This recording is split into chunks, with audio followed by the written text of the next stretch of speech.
తిరిగి ఇటు ఆంధ్ర రాష్ట్రంలో అటు హైదరాబాద్ స్టేట్లోనూ రెండు రాష్ట్రాలను కలిపి విశాలాంధ్ర ఏర్పాటు చేయాలని ఒక డిమాండ్ ఊపందుకుంది. కేంద్ర ప్రభుత్వం 1953లో నియమించిన ఫజల్ అలీ కమిషన్ 1955లో తన నివేదికను ఇచ్చింది. ఆ నివేదికలో హైదరాబాద్ స్టేట్ శాసనసభ అభిప్రాయం ప్రకారం విశాలాంధ్రపై నిర్ణయం తీసుకోవాలని కోరింది.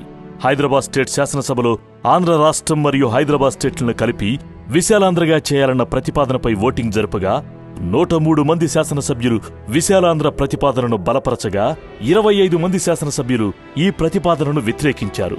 ఆ విధంగా నవంబర్ 1, 1956లో తొలి భాషా ప్రయుక్త రాష్ట్రంగా ఆంధ్రప్రదేశ్ అవతరణ జరిగింది.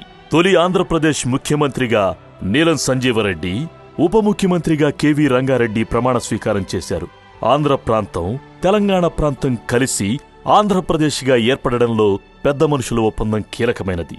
2 శతాబ్దాల తరువాత తిరిగి తెలుగువారందరూ కలిసి అభివృద్ధి పదం వైపు పయనిస్తున్న సమయంలో 1969లో పెద్ద మనుషుల ఒప్పందం అమలు విషయంలో తెలంగాణలో అసంతృప్తి మొదలైంది. ఖమ్మంలో రవీంద్రనాథ్ అనే విద్యార్థి ఉద్యోగ నియామకాల్లో ముల్కీ నిబంధనలు అతిక్రమించారని తెలంగాణ హక్కుల పరిరక్షణకై 1969 జనవరి 9న ఖమ్మంలో నిరాహార దీక్ష ప్రారంభించాడు.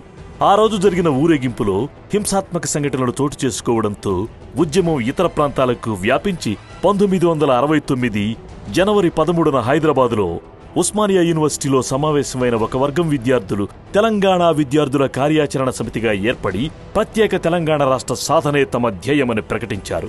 జనవరి 18న ఉద్యమ పోరాటంలో ఉన్న విద్యార్థులపై పోలీసులు విచక్షణారహితంగా కాల్పులు జరపడంతో అనేక మంది విద్యార్థులు మరణించారు.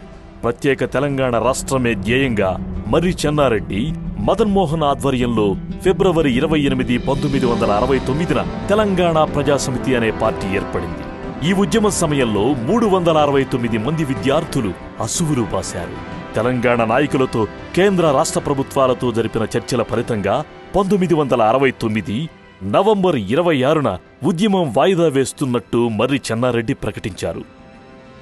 1971లో పార్లమెంటుకు జరిగిన ఎన్నికల్లో తెలంగాణ ప్రజాసమితి 10 పార్లమెంటు సీట్లు గెలుచుకొని తెలంగాణలో అతిపెద్ద పార్టీగా అవతరించింది. తరువాత కాలంలో చెన్నారెడ్డి తెలంగాణ ప్రజాసమితి పార్టీని కాంగ్రెస్లో విలీనం చేసి తదనంతర కాలంలో ఆంధ్రప్రదేశ్ ముఖ్యమంత్రిగా నియమితులయ్యారు. 1972లో హైకోర్టు తీర్పును స్టే ఇస్తూ సుప్రీంకోర్టు ముల్కీ నిబంధనలను సమర్థిస్తూ ఇచ్చిన తీర్పుకు రాయలసీమ, కోస్తా ఆంధ్ర ప్రజలు ఆవేదన చెందారు. స్వంత రాష్ట్రంలో సెకండ్ గ్రేడ్ ప్రజలుగా బ్రతకవలసిన గత్యంతరం వచ్చిందని 1972లో తమ అస్తిత్వం కోసం జై ఆంధ్ర ఉద్యమం ప్రారంభించారు.